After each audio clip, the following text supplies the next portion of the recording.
Can you do the intro and do your line there again? Okay. How you living, Biggie Smalls? I thought you'd do. Welcome. Yeah. Oh. You know, okay. Adam, it is traditional when introducing the podcast to introduce the name of the podcast, Idiot Seeking Village, and your name and my name. You, of course, are Adam. I am Lord Richard, as we established yesterday. That's right. And to answer your question, tremendous cream, fuck $1 in a dream, man. I mean, I'm definitely butchering that because I'm white as all hell, but you know what? I'm going to own it. Just going to own it. I wish I had some more cream. There's a lot of ways to take that, and I'm just going to take the off-ramp, and I'm going to ask you, after yesterday's part 1 recording, I'm starting to think these guys have it partly right. They're trying to go for pirate nation, and I think the simplest answer is, of course, just straight up piracy. Just get on a boat and just start shanghaiing, other ships out there on the sea and just stealing their goods. I mean, you don't need to build an entire country to have no laws and to not pay taxes. You can just be a pirate. Yeah. Sail the open seas. Sounds like a good time. I mean, I watch that One Piece and looks like a good life. If you have special powers, of course. All right, so welcome to the Pirate Cast. Let's keep going here. So we're kind of getting towards our end goal here of asking what the fuck is up with Greenland and what is all this shit. So we're gonna jump across the pond and we're gonna go back to Europe. Adam, enter the Free Republic of Liberland. So in April of 2015, a Czech libertarian activist, Vít Jedlička, planted a flag on a 2.7 square mile area of floodplain along the Danube River between Croatia and Serbia, and he declared it the Free Republic of Liberland. And his pitch was pure libertarian fantasy. The territory was like this marshy, flood-prone plot of land created by a post-Yugoslav dissolution border dispute, where neither Croatia nor Serbia was like, all right, I don't want to really claim this land. It's kind of shitty, and you can have it. And so this is what Vít considered unclaimed land. Liberland would have no taxes. Any payments would be voluntary. It would have minimal government, strong property rights, a crypto-friendly economy, and a live and let live attitude to governance. And Jedlička wasn't just an individual libertarian loony. He was actually the founder of the Free Citizens Party in his native Czech Republic. And he'd been networking at libertarian events for years. And so the Liberland project attracted massive attention. They got over 400,000 applications for e-residency. They got support from the U.S. Libertarian Party, and they got global media coverage because of this stunt. It has a constitution, a flag, a digital currency. It's got all the trappings of statehood. I'm going to encourage you, Adam, to go to their website at liberland.org, liberland.org. It's got a live banner, and it's amazing. It rotates through pictures of Ron Paul, Javier Milei, and Vitalik Buterin. And they're promoting their trip on the news page to Davos this week and how they're going to confront global leaders in Switzerland. So here's the fun part, though, about Liberland. You can't actually go there. Croatia actually treats the territory as squatting, and that what Jedlička did is illegal. So Croatian police have blocked access since 2015. They fenced off the area, they fine visitors, and they arrest people attempting to settle there, including Jedlička himself multiple times. No UN member state, just like the Republic of Minerva, recognizes Liberland's sovereignty, and it has zero functional infrastructure. It's got no buildings, no roads, no water systems, which, if you're honest about it, is exactly what you'd expect from a libertarian utopia. So really, it just exists primarily. It's a meme. It's a PR stunt, and it's not all that dissimilar from Sealand in a lot of ways, where, once again, Adam, I'm going to remind you, I am a lord and member of the aristocracy. I will not forget. I will be your court jester. I'm waiting for my certificate to arrive. I'm going to frame it and put it over my shoulder so you'll always see it while we're recording. So Liberland is... Rub it in, why don't you? Rub it in. So Liberland is basically like half seasteading and half free state. The basic idea is just find empty land and declare yourself sovereign, which is kind of what you were talking about. But it immediately crashes into the same wall that every libertarian exit project hits. You can't actually escape existing state power. Even on genuinely disputed territory that neither of the neighboring states wants, those states still aren't going to let you build an independent jurisdiction in their backyard. Croatia doesn't claim the land, but they sure as hell aren't letting libertarians turn it into a tax haven on their border that they have no control over. Makes sense. And Liberland kind of kicked off a little bit of a craze. They weren't alone. That same kind of post-Yugoslav border dispute that created this unclaimed plot of land sparked a mini wave of similar attempts. In 2015 as well, the Shabaz Liberty State was another claim on a Croatian-Serbian border territory, launched right around the same time as Liberland. Again, it was same stunt kind of PR, but it couldn't even get the media attention or the e-residency applications that gave Liberland a staying power as a meme. And basically, same thing, right? The Croatian territories fenced it off, arrest anyone who tries to go there. They can't even build up symbolic resistance. Vistoski Island in Russia was a pitch by an oligarch who wanted a libertarian tax haven on Lake Onega in northwestern Russia. Low taxes, minimal regulation, and a goal to attract international business. Basically, if you think about doing that in Russia, there's no way Putin tolerates an autonomous zone that he doesn't himself control. Did this guy fall out of a hotel window? My understanding is that he abandoned it before he could be defenestrated. Yes, exactly. Okay. So, but it was something that he tried to push. And yeah, if you're going to do that in Putin's Russia, you do it with Putin's approval, not against it. And then as of last year, 2025, a teenager declared himself president of a micronation on a disputed plot of land adjacent to Liberland, again, along that Danube River border. Daniel Jackson, calling himself the world's youngest head of state, planted a flag and created a social media account for the nation of Verdis. It's more of a publicity stunt to kind of piggyback off of Liberland, but essentially it's all become performance art at this point with these guys trying to claim this land. I think they're just kind of going for the, adverse, what do you call it when you kind of squat long enough that you get rights to the property, like adverse action or whatever. It's like if the landlord doesn't do anything enough, you can kind of be like, hey, they kind of don't care enough, it's mine. Seems to be the way they're going with it. Yeah.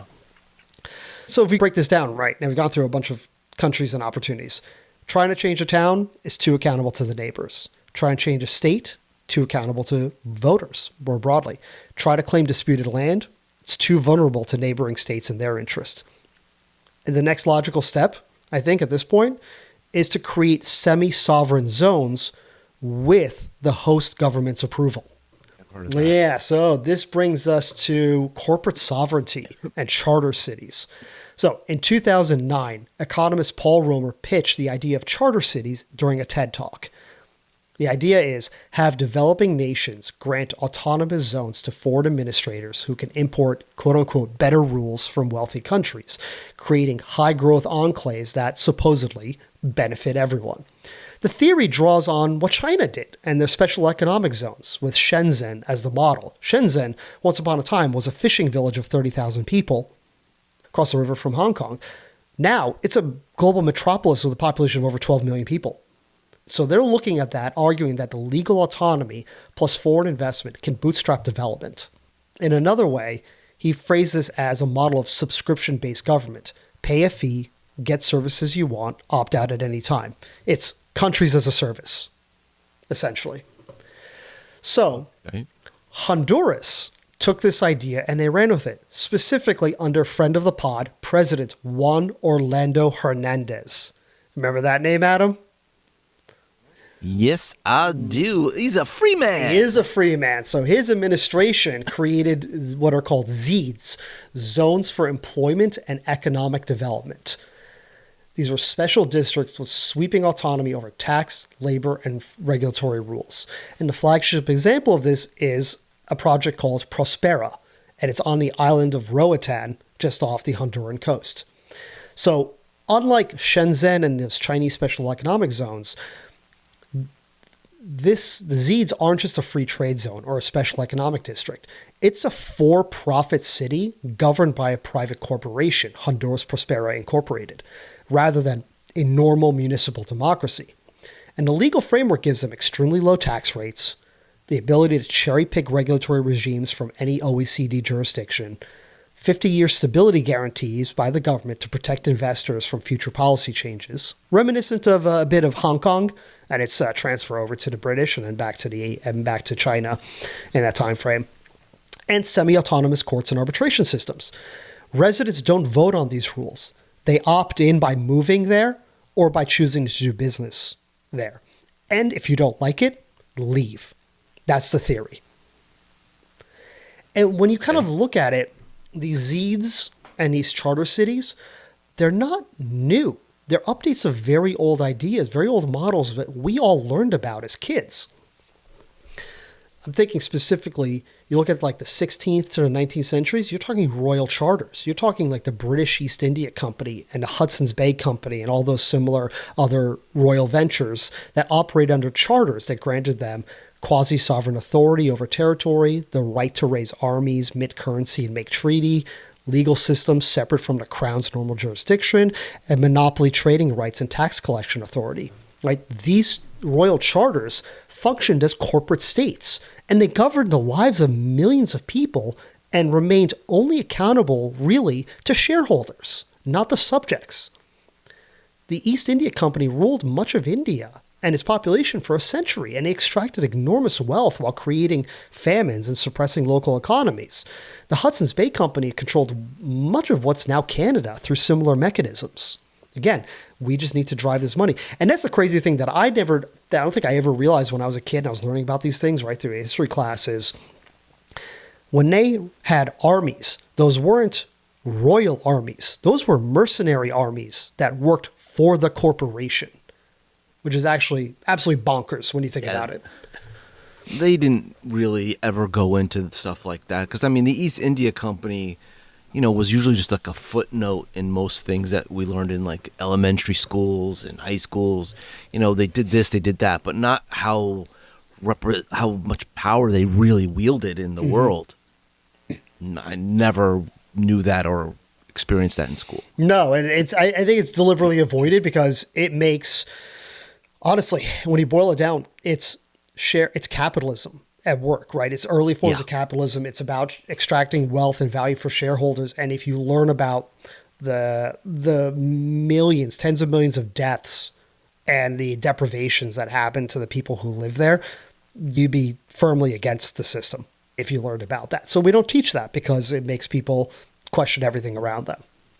So these royal charters, they sound familiar, right? Prospera grants corporate governance rights, autonomous legal systems, and long-term stability guarantees to insulate investors from democratic accountability. It's the same basic model, private profit married to public authority. Another example are company towns, which we definitely did learn about, and you learn about a little bit more, right? Mining companies, railroad corporations, manufacturing firms build entire towns where they own all the property, and residents and workers are just renters.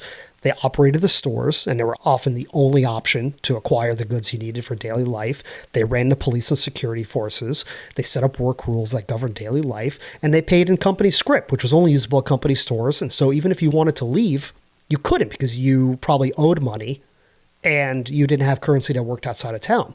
It was really slavery with extra steps, right? So examples are, of course, the Pullman Railroad Company, coal towns in Appalachia, and lumber camps in the Pacific Northwest. And they created cycles of debt and dependency, right? Workers couldn't leave because they owed the company store. The company controlled wages, prices, and living conditions, and there was minimal outside oversight. And it was a fundamental power asymmetry there. Your employer is also your landlord. Your employer is also your government, and your employer is also your legal system. In theory, you can exit, but in practice, you're economically trapped and you're at their mercy. Hotel California. Was that? It's the Hotel California. Exactly. You can never ever leave. Yeah. Another example, of course, is the one I mentioned, right? The Chinese special economic zones, Shenzhen, Zhuhai, Shantou, and others. They streamlined regulations and tax incentives for foreign investment. They exempted from some labor and environmental rules. They had separate legal frameworks for commercial disputes that could be process faster than through the national system, and infrastructure prioritized for industrial use and development. And again, like I said, Shenzhen was a fishing village of 30,000 people in 1979, and now it's a megacity, 12 plus million residents, and is a global manufacturing hub. And this is something that people like Romer here and other libertarians will point to and say, hey, look at that. We can have better rules that drive economic growth and improve lives for everyone. But here's the critical difference. The Chinese special economic zones, they remain under state control within the Communist Party, maintaining ultimate authority over governance, planning, and resource allocation. They're experiments in capitalism within an authoritarian governance system. They're not experiments in privatized sovereignty, right? So they're not as independent as you might think or some of these folks might want them to go. The ZEEDs, the Special Economic Development Zones, they go further. They hand the governance itself to the private corporations. It's not just business-friendly politics, it's business as policymaker in politics. So, our buddy, friend of the pod, Juan Orlando Hernandez, the guy who championed ZEEDs as Honduras' path to prosperity. We know this story because of Maduro. Convicted in the U.S. federal court for running a cocaine trafficking conspiracy while he was president, got a 45-year sentence in 2024. And what happens in 2025? Donald Trump pardons him. And when you dig below the surface, when we kind of take it into the context of these ZEEDs and these other libertarian things, what you realize is that there was some lobbying from libertarian and tech-aligned groups who wanted him out because they wanted basically to protect Prospera and they wanted to protect these ZEEDs. They really wanted to protect the Freedom City experiment that they were going on. So, which groups? Well, Prospera is a project of Pronomos Capital. It's on their investor site. You can go look at it. It's co-founded by Patry Friedman, who's Milton Friedman's grandson, and filled with partners and advisors from Andreessen Horowitz, Thiel Capital, Thiel Foundation, Founders Fund, among others. It's not hard to follow the money and connect the dots. These kind of neo-reactionary Silicon Valley libertarians are finally, after decades of failure by individual libertarians, are finally getting the traction in building their utopian enclaves. They supported Trump in the election, and they lobbied hard to get their man, J.D. Vance, into the co-pilot seat. Now they have the government power on their side, which they never have in any of these situations. They are wielding it to defend their investments and private interests. And why are they doing that? Because the ZEED law itself was constitutionally questionable. Basically, it got struck down by the Honduran Supreme Court, who were like, hey, you can't just give away sovereign territory and cede sovereignty to it. What the fuck are you doing? This is Honduras. This is our land, our territory. Hernandez's successor campaigned against the ZEEDs as unconstitutional threats, and her government moved to repeal the ZEED law. Again, remember, Hernandez put in a 50-year, basically, window to protect the ZEEDs, and they're being taken away. So Prospera is suing Honduras for nearly $11 billion, which is some 2/3 of Honduras' annual operating budget. And even though the actual dollar amount they spent on this project is something like closer to $1 to $1.5 billion, they're claiming losses on the total projected value of the project overall and trying to reclaim that money. So this is where it gets insidious, right? That legal framework is the mechanism that protects investors. It makes it financially ruinous for democratic governments to challenge the corporate autonomy, even when that autonomy was granted through questionable legal processes and by a narco-trafficker president. So these are already problematic when you deal with wealthy Western nations who can defend themselves and can impose themselves on you. But when you have tech oligarch money like there is today, you can strong-arm sovereign nations that are not wealthy, Western, that don't have as established systems and processes and institutions and just simply don't have the money to fight you. You can make them do what you want. And so with charter cities and the ZEEDs, we're seeing what happens when you follow the libertarian exit logic to its conclusion. You don't get freedom from power. You get concentrated power that's insulated from democratic challenge. So residents and citizens get choice in no same way that a company town workers got choice. Opt into this jurisdiction, accept these rules, or leave. Once you're there, you're subject to corporate governance with no vote, no appeal to democratic process, and no ability to change the system from within.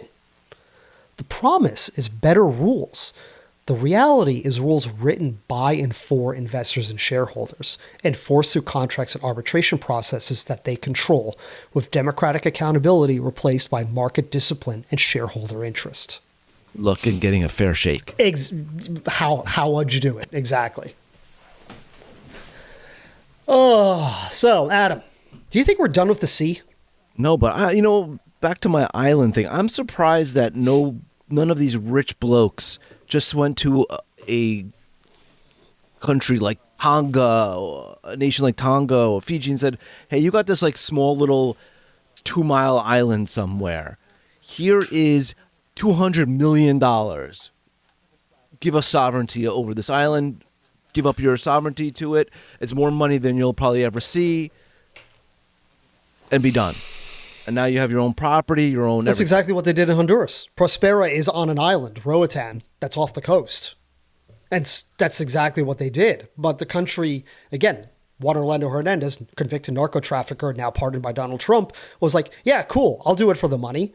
And the country was like, you can't just give up our sovereign territory to someone who wants it. It's ours. Right, but like that's a big country at the end of the day. I'm talking about like a rinky-dinky little area of the world and stuff like that, because at the end of the day, even if Honduras were to lose its court case, they still have people who've spent generations fighting that could just go there and take whatever they want. But that's the thing, right? Is even if you go to the poorest country in the world to be like, I want to buy your island and I want you to consider it my sovereign territory, you no longer have any laws, rules, or jurisdiction over it, right? In the international framework, how does that work, right? Ultimately, some sort of law has to apply. If someone dies on the island or is assaulted or just is robbed, right? What recourse do they have? They're going to turn around. Someone ultimately, at some point, some form of law is going to apply. There's no truly lawless jurisdiction in the world. Right, but it's going to be the island or the country or whatever you decide to create on that island, because it's now just another country or nation. You would need recognition of that nation from the other nations. And we saw that. Oh, I'm sure the United States would recognize it if Peter Thielen gave Trump, $1 million. Hey, here's $1 million. Okay, sure. We recognize it. Where do you think we're going with this? Yeah, exactly. But before we get there, right, we're going back to the ocean briefly, because that's going to bring us to where we are today. So these libertarians, the Silicon Valley oligarchs, they're many things, but they're not stupid. Right? With the free cities, we see them learning to wield their wealth as this asymmetric power against nations that are not well positioned to challenge and defend themselves from it. But dealing with existing government is like for peasants. It's what poor people do. So once again, there's an idea of why not go somewhere with no government at all? The ocean, and specifically international waters, it's the old frontier. It's once again the new frontier. So starting in the 2000s, I believe 2008, the Seasteading Institute was founded, and it is essentially Operation Atlantis and the Republic of Minerva's direct spiritual successor. The pattern from those... The one I remember, Seasteading, yeah. That's actually the Seasteading Institute. So seasteading is a concept of living out on the ocean. There is now a Seasteading Institute that's been around for almost 20 years at this point. So the pattern from those projects was clear, right? They were dependent on nearby states for supplies, legal recognition, and protection. They were vulnerable to basic environmental risk and the massive expense of building and maintaining infrastructure at sea. It is just overwhelming. So that guy I mentioned earlier, Patrick Friedman, Milton's grandson, is a Seasteading Institute's founder. And he's also the founder of Promos Capital. And there he explicitly acknowledges the plans to settle Minerva Reef were crazy, but that didn't mean that the ideas themselves were crazy. I think I should have mentioned earlier, and I think I maybe left out a note here, right? Promos Capital is the investor behind the Prospera project in Honduras. So I think I left. I think I did, but I lost track of it here. So sorry, I'm just repeating that because there's a lot going on here. So his conclusion, right, was we need better engineering, better legal framework, and better political strategies to make seasteading happen. So we're going back to the ocean, my friend.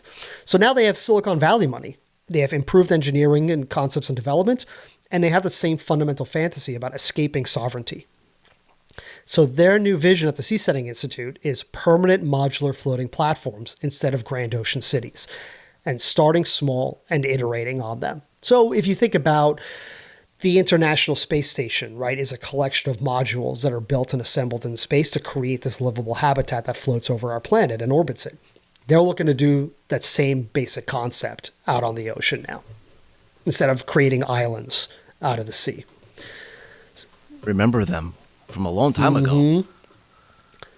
Really like hexagon like types of shapes or something floating on the water or some weird things. Yep. So the concept, at least on the surface, is appealing, right? Imagine floating platforms where different communities try different governance models. And this is what they're pushing, right?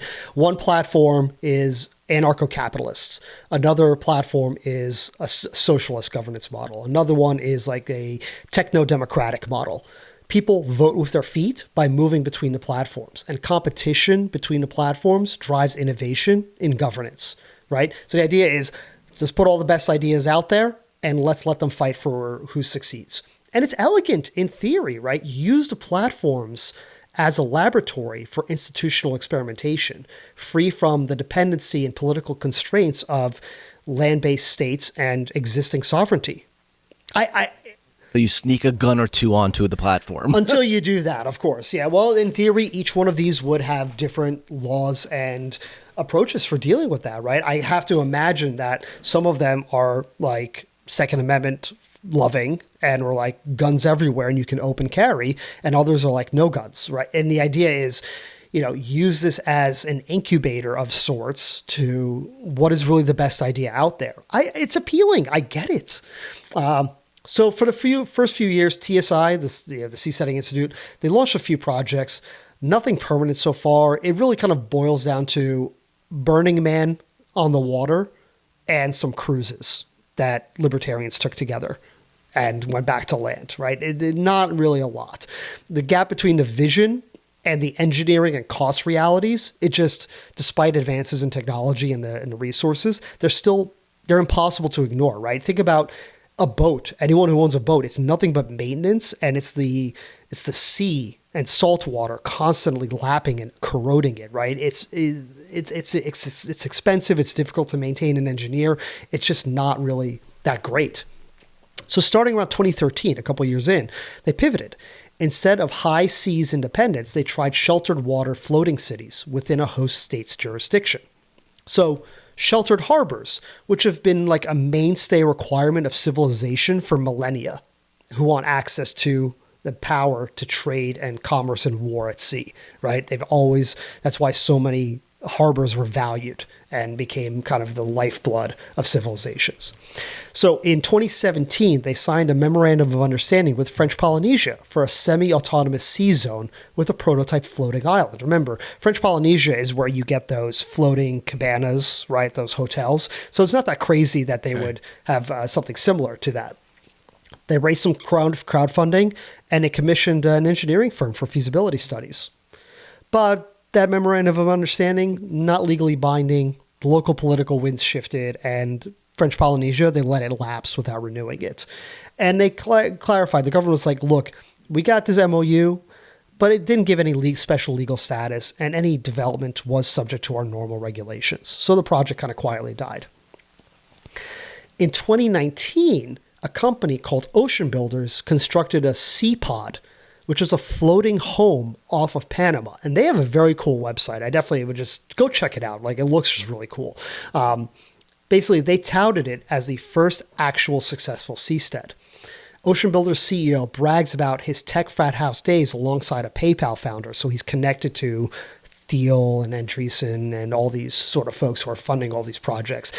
I wasn't able to find any direct or official investment links, but he puts it in his profile page on the website. So clearly he's not trying to hide that. At least if he's not getting funding from these guys, he's at least on the same page as them, right? They run in the same circles. So in the same way, though, that Werner Stiefel's Operation Atlantis was being engaged by the Haitian Navy, the Panamanian Navy quickly confronted ocean builders, and they treated it as an illegal structure in their territorial waters. The authorities threatened legal action, and the structure was removed. The company's claiming persecution, and Panama's just claiming straightforward enforcement of maritime law. But like I said, go to their website, because the prototypes they have on there look really cool, and I get it. Like their appeal, I saw that, I'm like, I kind of want to live on one.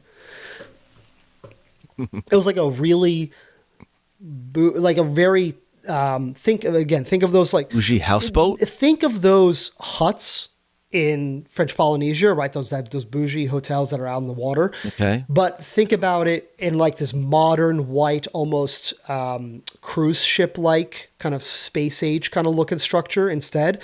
It just looks like a very fancy luxury apartment.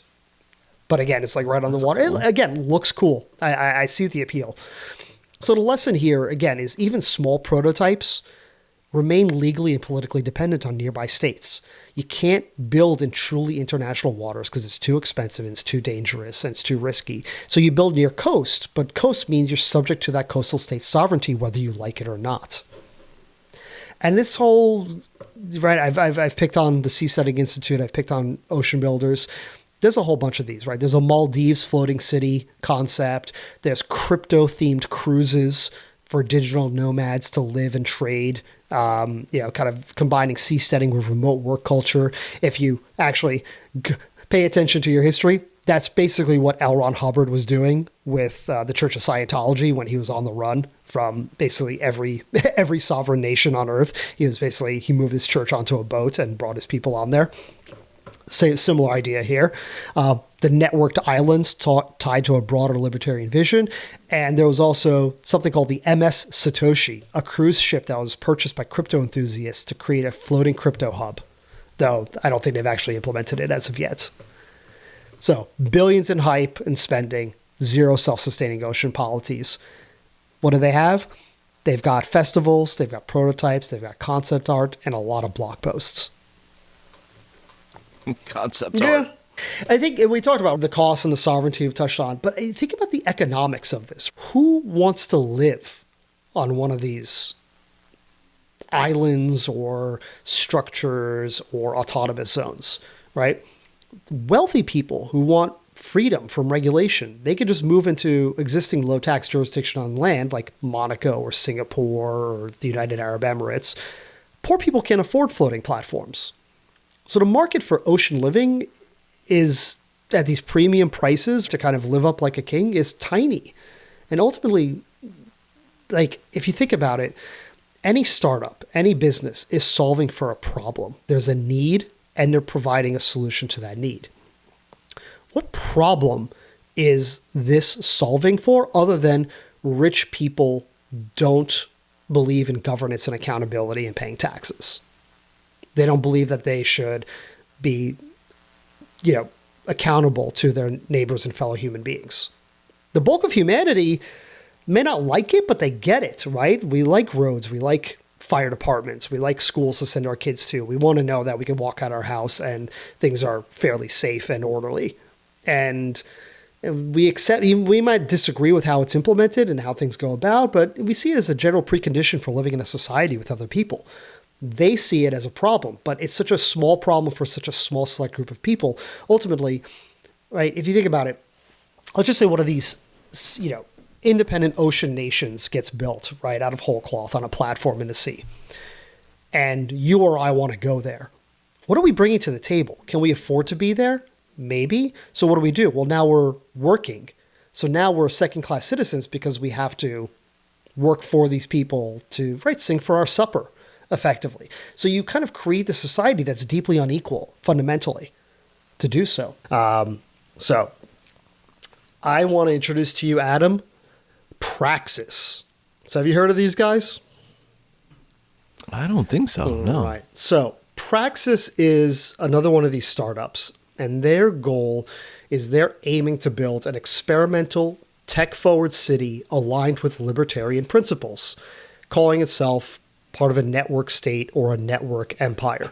So was this supposed to be in Nevada? Not that I'm aware of. Oh, okay. Then never within America. Not that I'm Oh, okay. Not that I have seen anything about it, but maybe it was at some point. I just missed it. So the concept draws on Promonos Capital, the company we talked about before. Advisor Balaji Srinivasan has a network state idea, which is communities form around shared values and digital coordination first, then they acquire physical territory later. Think of it as like nation building via startup methodology. You gather your tribe online, raise capital, and negotiate with the host government for land. Again, that's what Werner Stiefel did with Operation Atlantis, right? He gathered his people in the Saugerties Motel in New York, got them together, they did some practice, raised some capital, built a boat, and then tried to build their seastead from there. So all these new ideas are just rehashing old ideas, except we have cell phones now. So what we start to get from this, from Praxis, is they come from the same Silicon Valley ecosystem that more of these more recent guys come from, right? So I mentioned Promonos Capital again and Balaji Srinivasan. Again, that's Patri Friedman, Milton Friedman's grandson. That's his fund that is providing money. And they, of course, themselves are backed by Thiel, the Founders Fund, Andreessen Horowitz, and all those guys. They're also backed by OpenAI and Sam Altman for this. So yeah, so there's a lot of all these guys are running the same techno-optimist libertarian networks. And they've raised tens of millions of dollars from investors in this tech and crypto space. And they market themselves as the city of the future with governance optimized for innovation and growth. Its founder is a guy called Dryden Brown. And I'm just going to quote from their website. Today, our main effort is crowdfunding a new city. Our work primarily centers around developing culture and institutions that promote the Praxian way of life, increase our economic, industrial, and security strength, and support the acquisition of physical territory. We support various projects in line with our mission, including the development of parallel education, media, and health institutions for Praxians. When the time comes, we will relocate to the new capital city, joining together to forge a new way of life that reflects our highest aspirations. So, end of quote, right? Ending from the website. So, I think the funny one there is developing culture. Right, is an interesting one. It's like, wait, how do you develop culture? Like, that's an odd thing. You'd think, hey, we come here. Previously, it was like, we're just libertarians. We don't want to pay taxes. Fuck government. And, we want to just spit on poor people and abuse minors. And so this is why we want this nation. But, like, he's specifically saying about culture. So I want to read a little bit more. This is actually from Dryden Brown's Twitter account. And this is just the beginning of a whole bunch of crazy stuff, so I'm only going to quote part of it.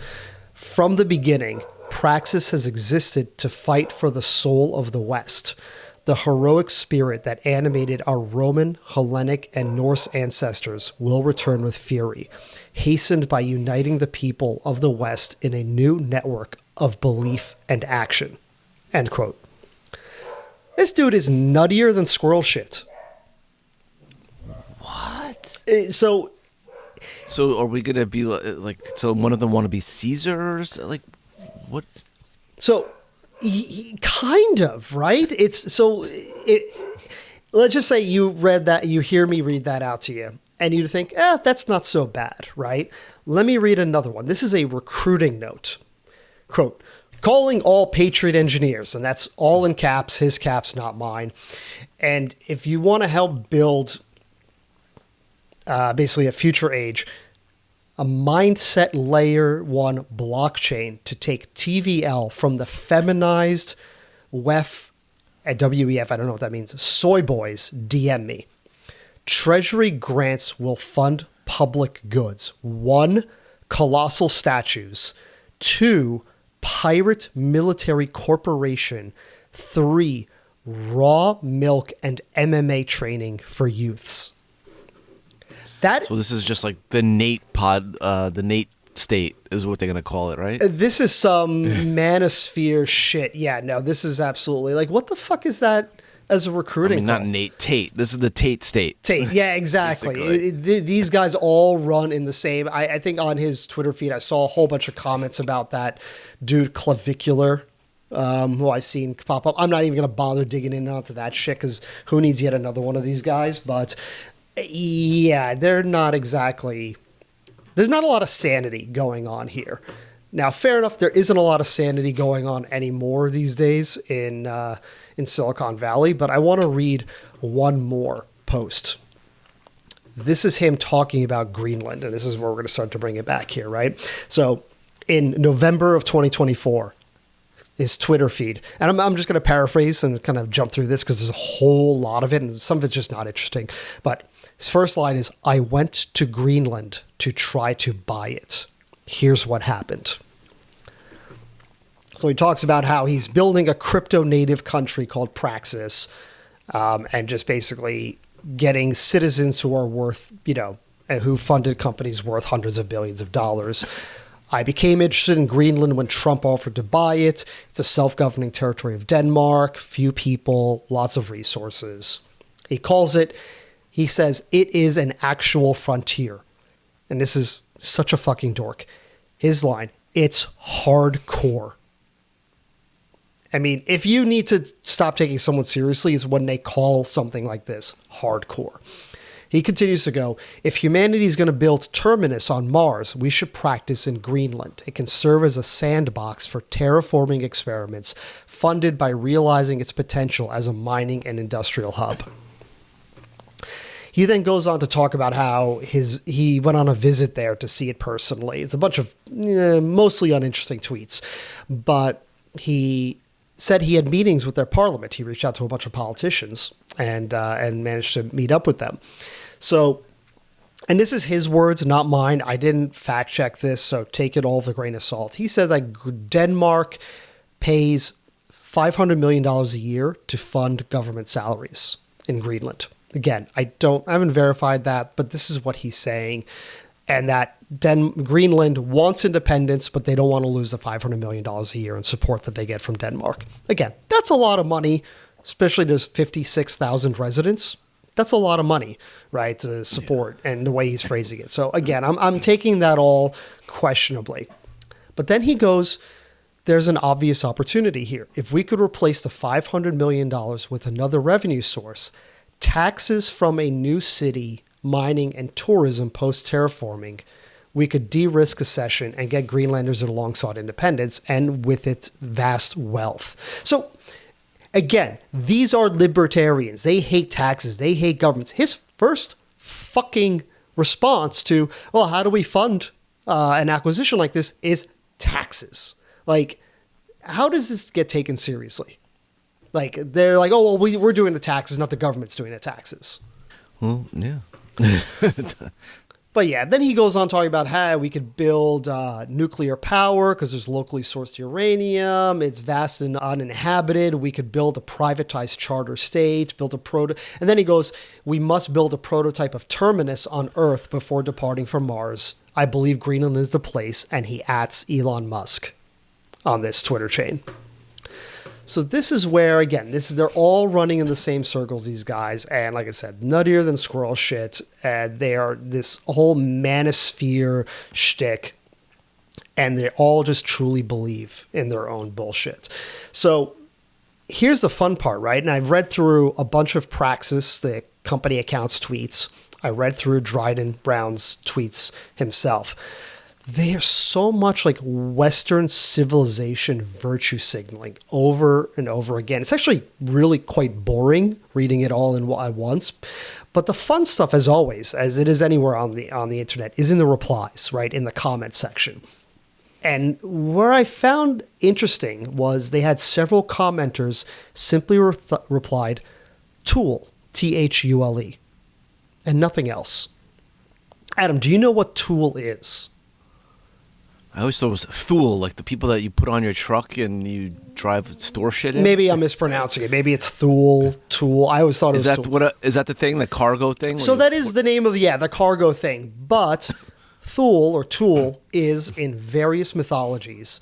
It's the ancient northernmost landmass where civilization derived from or continues to thrive.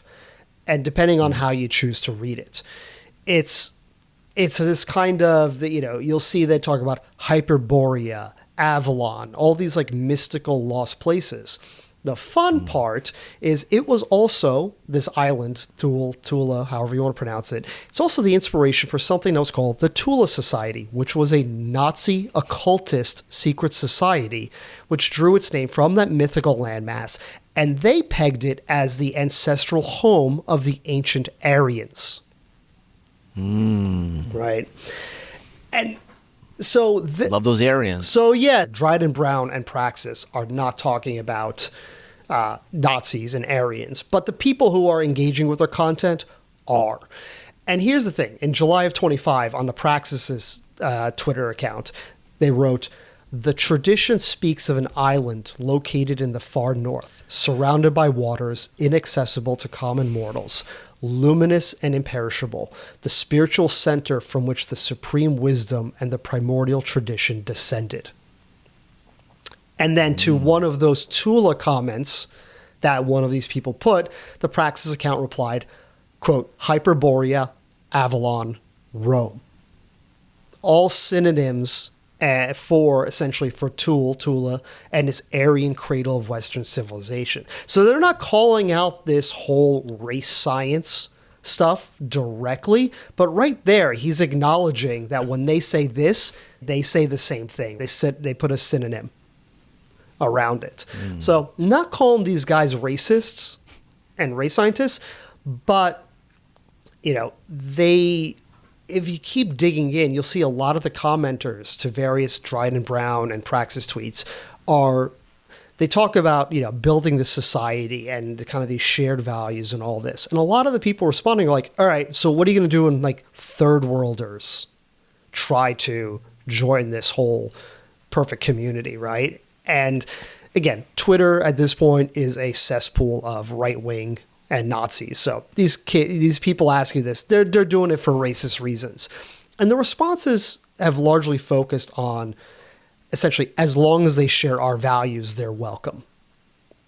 But that brings us to the stuff we've been talking about, which is like when you dug in on Candace Owens and when we've talked about you've got the Proud Boys, and they're led by Enrique Tarrio, who is a Hispanic man, and they spew violent right-wing rhetoric and organize street violence and spread conspiracy theories. But these people aren't white, but they're accepted because they do so in the name of Westernness. And so what I found digging in on this is not just like, hey, let's build this society. A lot of the culture that they talk about themselves, they bring it up as we're trying to develop a culture.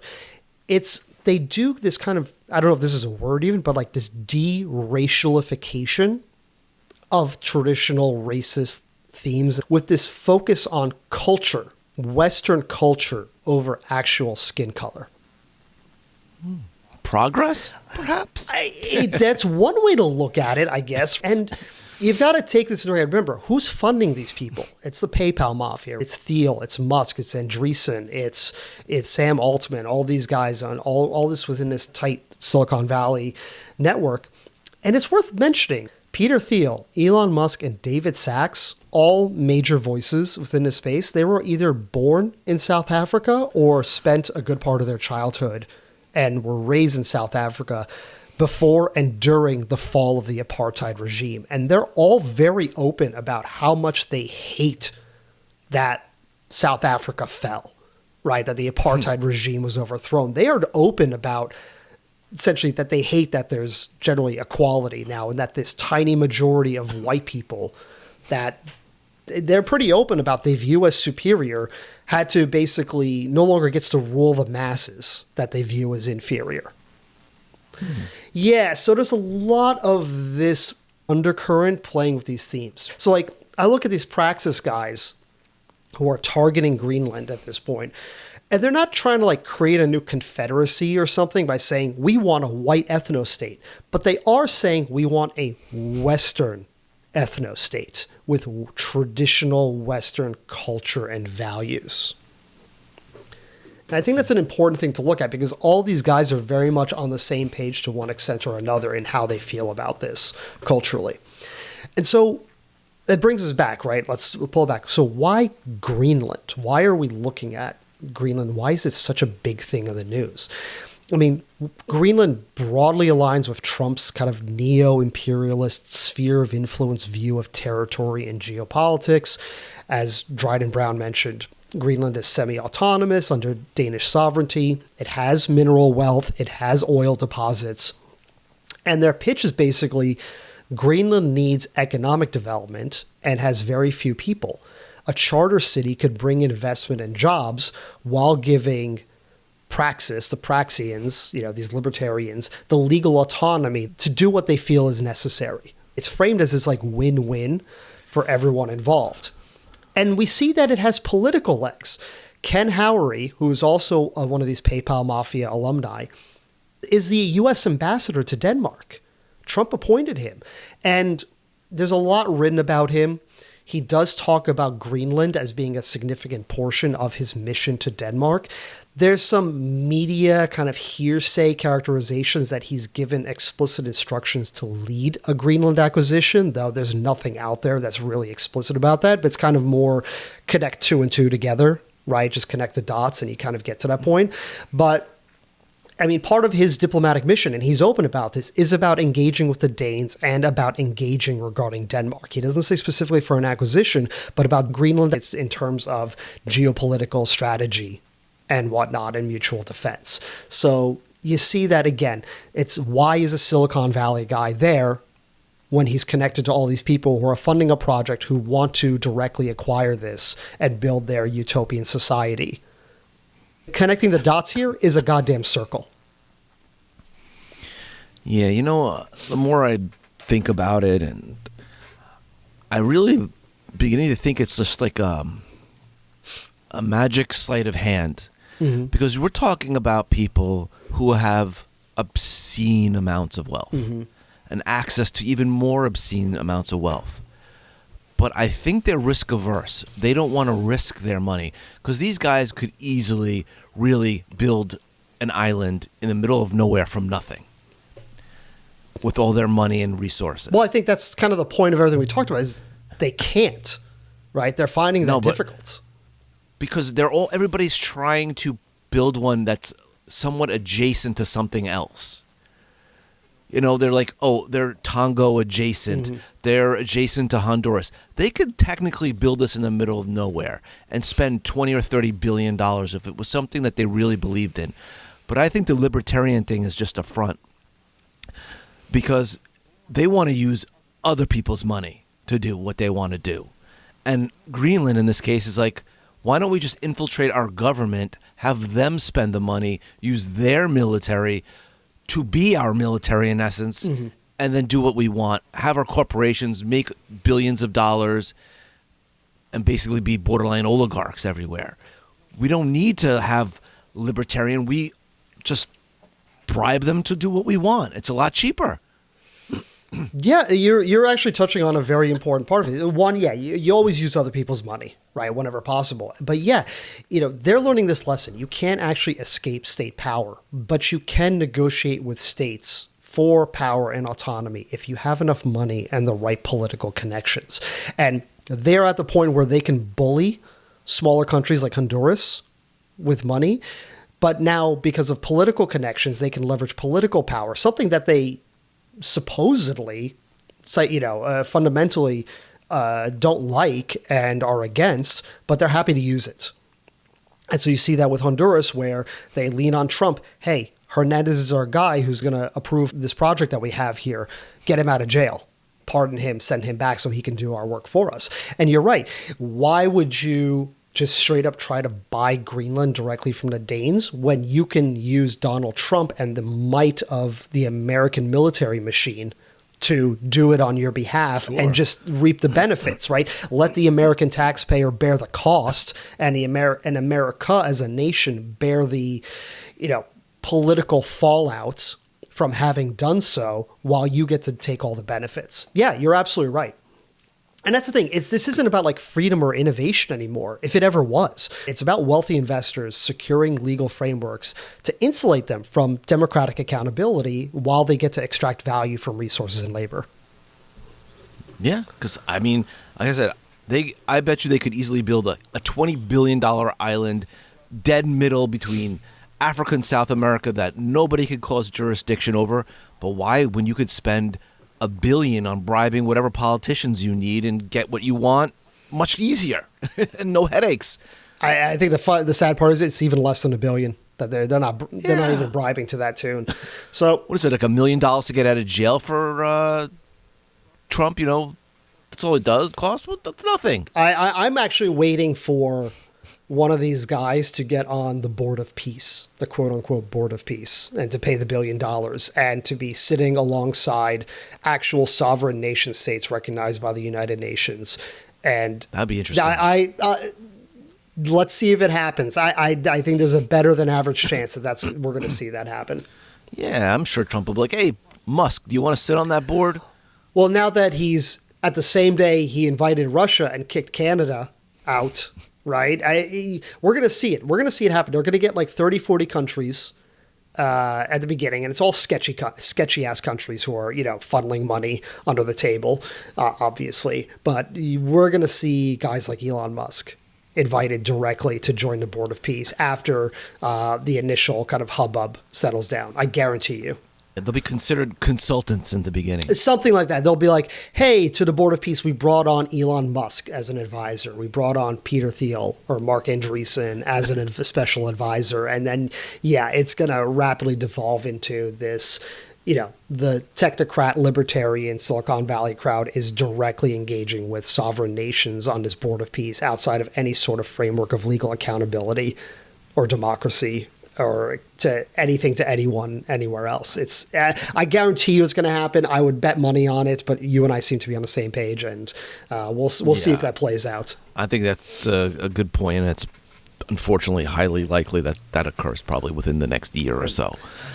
And so I think we also have to touch on, and I think this leads to something else, right? The tinfoil hat moment, of course, and you see this plenty online, you see plenty of people talking about it, is that Greenland is just a deliberate ploy to break up NATO, to drive a wedge between the U.S. and the EU. It's the Russian plan to use Donald Trump as a sleeper agent to destroy Western military hegemony. And look, you think on the surface, like, one, again, that's tinfoil hat. I don't believe it, not for that reason. And in theory, this benefits the U.S. over the long term, because without kind of Western, transatlantic support, the EU's at greater risk. And the EU's by far, if you think about like the power blocks in the world, probably the weakest of the big ones. It is the most vulnerable militarily, economically. They don't produce a lot. They've taken this approach of, hey, America's going to create the tech. China is going to create the manufacturing. We're going to sit here with laws and regulations, and we're going to dictate, and we're going to try to shape how those things work on the world stage, right? That's been their approach for years. So I think they're at the greatest risk of this, and that does benefit the U.S. in the long run, ultimately, because then they can just trade what Trump wants, right? He doesn't want to trade with the EU as a bloc. He wants to trade with Italy, with France, with the UK, with Spain, with Germany independently, and not negotiate as a basket, because you could take greater advantage, right? You're now the bigger economy dictating to a smaller economy. And we see that. J.D. Vance this week referred to Europe and the EU as the lion's den when Trump was going into speech. And it's like, how is Europe the lion's den? These are our allies. You talk about the lion's den when you refer to your enemies, not your allies and your friends. So we see that in the language. And libertarians hate that strong parliamentary democracy that Europe has. And they would love nothing more than it to be chipped away at and destroyed so that they can operate freely without having to adhere to stronger labor requirements, stronger data protection requirements, and all these regulatory things that they hate dealing with within Europe. But I think the real tinfoil hat moment is more mundane. They just hate government. Thiel is on record as being against democracy. So to me, securing Greenland isn't just this like quid pro quo that's being held up for the Silicon Valley crowd, the way Venezuela was a quid pro quo for Trump's oil backers leading up into the election. I think Greenland has the opportunity to be the moment where the money and ambitions of these uber wealthy finally surpass the capability and the legal frameworks of Western first world nations. So they're going to finally get the territory they want to do with as they see fit. But in that process, the existing world order is going to be broken in a way that hasn't existed since the war, and easily in a century. And it's not just like, hey, we can bully weaker, poor developing nations like Honduras with our money and with political impact, but you can't just bully a bloc like the EU or the US in the same way, not unless you chip away at the bonds that align these groups and these nations together. And I think that that's really part of the end goal here is they hate, again, they hate democracy. They hate working within a framework. They hate the concept of government overall. Greenland gets them their island nation where they can build their utopian city. But really what it accomplished for them, it finally gets the end goal where their money matters more than the laws, the politicians, and the legislation telling them what they are not allowed to do with that. Until you try to pirate their stuff or steal their stuff. Then they want their laws. Well, that goes to more of a fundamental conversation, which is that when you look at the law, there are laws that protect certain groups and obligate others to behave in certain ways, but it doesn't work both ways. So like they bind poor people from being able to rob from the rich and take advantage of them, but it doesn't stop the rich from taking advantage of the poor any other way around. Right. So yeah, it's going to be, it's this direction of asymmetry, right? They're going to have this wealth and they're not going to have anyone with sovereign power anymore who can really fight them on it as much, or at the very least, they'll be equals. Their money will count as much as nation state power. Be interesting. So, like I said, tinfoil hat moment, but is it really a stretch? I don't think so. This is what these guys are out there saying, how they feel about this, and we can see it in what they're doing. I don't know. It's going to be interesting to see. As far as I'm aware, guillotines are bipartisan, and firearms and weaponry don't discriminate based on class or race or gender or anything else. So, not yet until they start having laws where you can only own them if you reach certain requirements. Look, if the weapons go woke, Adam, then we're really cooked.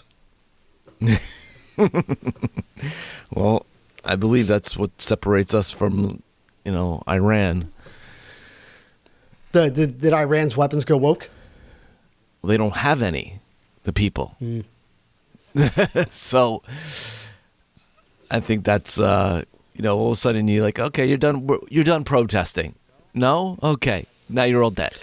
I mean, is it really any different than what happens here? You're supposed to have this right to free speech, First Amendment, to petition your government for a redress of grievances, and yet governments all over are like, go home. You can't stay here. You can only do so within certain hours in certain parts of town. All this is like, is it really free speech if you have to do it within their rules of the people whom you're, speaking against? Yeah. Well, I think if it was really like, you had millions of people pouring out in the streets and then all of a sudden our government started shooting those people, I think things could get really unwoke really fast. Unwoke, I like that term. So, yeah. How do you feel, buddy? I think we got to go back to piracy. Maybe. I don't know. It would be interesting how all this plays out because it's clearly like everything's bought and paid for by wealthy people, and we just fund it. The taxpayers just fund it. Mm-hmm. Oh, you want some countries interfering with your property?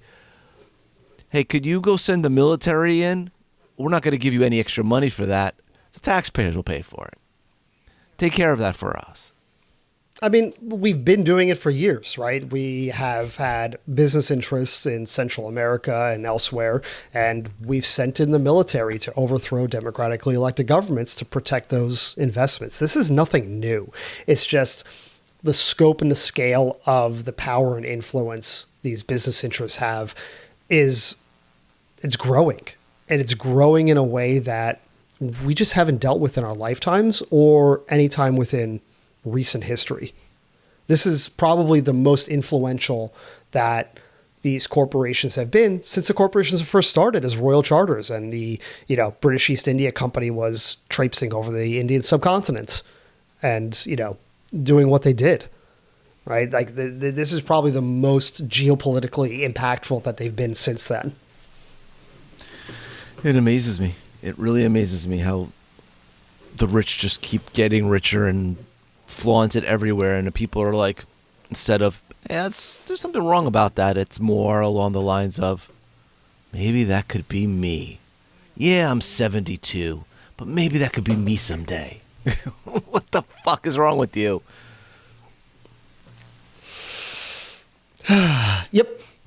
So, piracy. Once again, friends, we love you. Throw Molotovs strategically and don't drink them. But drink the bottle to refill it to create the Molotov, of course. That's the proper order of operations here. You don't want to... What is it, the Flaming Moe? Yes, right, the Flaming Moe. That's right. And remember, guillotines are bipartisan. That'll be our podcast's drink of choice, the Flaming Moe. The Flaming Moe. I expect you to draw up a logo for us.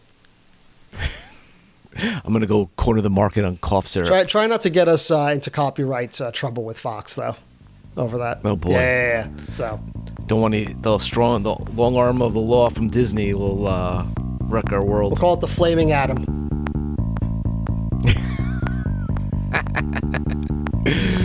Yeah. All right, buddy. Be good. You too, man. Catch y'all later. Bye. Bye. Idiots Seeking Village is a production of Village Idiots Media. For more, find us online at villageidiotsmedia.com or find us on Apple Podcasts, Spotify, Google Podcasts, Amazon, and wherever you get podcasts.